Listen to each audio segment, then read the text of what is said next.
northern nomadic people bring about the fusion of cultures.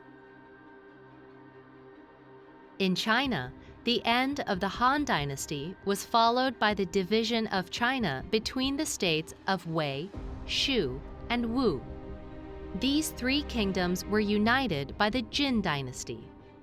But the tumultuous times continued due to its internal conflict among members of the royal family. It was under this circumstance that 5 ethnic minorities in the northern area of China, called the Five Barbarians, invaded the northern territory of Jin and established more than a dozen states, 5 Hus and 16 states period. Later, the northern territory was unified by the Northern Wei dynasty that was established by the Shanbei tribe. After losing the northern territory, the Han tribe fled to the Jiangnan areas and established the East Jin dynasty there. The fall of the East Jin dynasty was succeeded by several dynasties such as Song, Qi, Liang, and Chen, all of which are grouped together and referred to as the Southern Dynasties. The period called the Northern and Southern Dynasties refers to the time when these Southern dynasties fought with their counterparts in the North. During the Northern and Southern Dynasties period, new changes occurred through the mix of the Northern nomadic people's culture and the Chinese culture represented by the Han tribe. Emperor Xiao Wen of Northern Wei banned the culture of the Shanbei tribe and promoted the Chinese culture instead. He also encouraged Shanbei and Han families to intermarry. Formation of aristocratic society and the development of Buddhism and Taoism. During the Wei, Jin, and the Northern and Southern Dynasties periods, government officials were recruited through the 9-grade system of officers, and the candidates for the jobs were recommended by local government officials.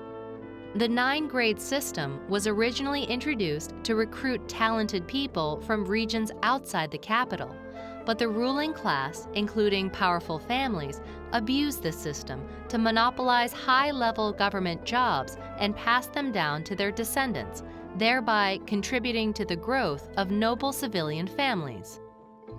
In response to the social unrest resulting from continuous wars during the Wei, Jin, and the Northern and Southern Dynasties periods, people turned to religion to find solace and comfort.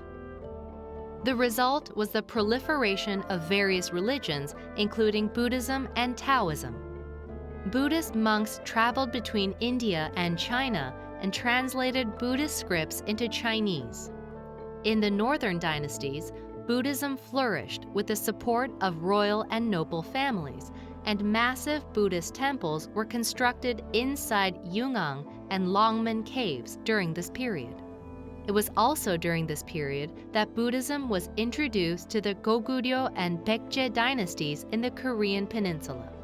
In the Southern Dynasties, the popular school of thought was called Qingtan, which was about living in harmony with nature like the 7 sages of the bamboo grove, instead of living in the secular world and engaging in chaotic politics.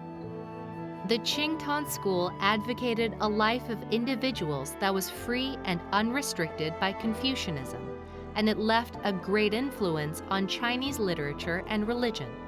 It was also during this period that Taoism was born through the fusion of Lao Tzu's philosophy and folk beliefs. What kind of people are the 7 sages of the bamboo grove?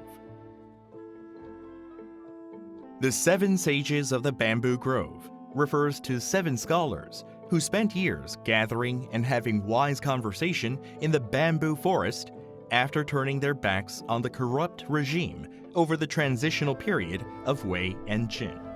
They drank without hesitation in the bamboo forest and were immersed in individualism, anarchism, and Taoism.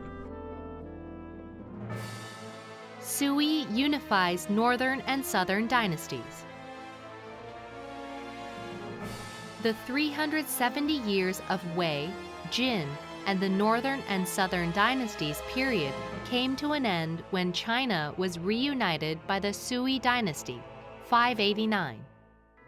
Emperor Wen, who founded Sui, undertook various reforms to build a strong centralized government system.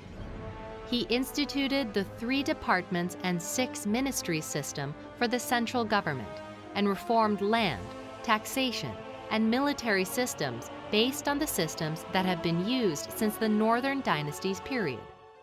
He also introduced the civil service exam system for the first time to recruit government officials. All of these reforms became the foundations of the succeeding Tang dynasty. Emperor Yang, who succeeded Emperor Wen, is credited with the construction of the Grand Canal that connected North and South, and the reconstruction of the Great Wall. Emperor Yang aggressively expanded his territory by invading the Gokturk Empire to the north. But a series of massive construction projects resulted in numerous revolts by the people, and his disastrous expedition to Goguryeo ended in failure. Eventually, the Sui Empire came to an end just 37 years after its founding as the result of revolts by the people, 618. How has the construction of the Grand Canal of the Sui changed China? During the Wei, Jin, and Northern and Southern Dynasties periods, the Changnan region was developed and transformed into a hub of economy. However, most of China's large rivers flow from west to east, making it difficult to transport goods from the south to the north. Accordingly, the Sui dynasty built the Grand Canal for smooth distribution of goods between the 2 regions. The Grand Canal stretched from Hangzhou in the south to Beijing in the north, reaching a total length of 1,515 meters. It is still in operation and plays a large role in China's economic integration.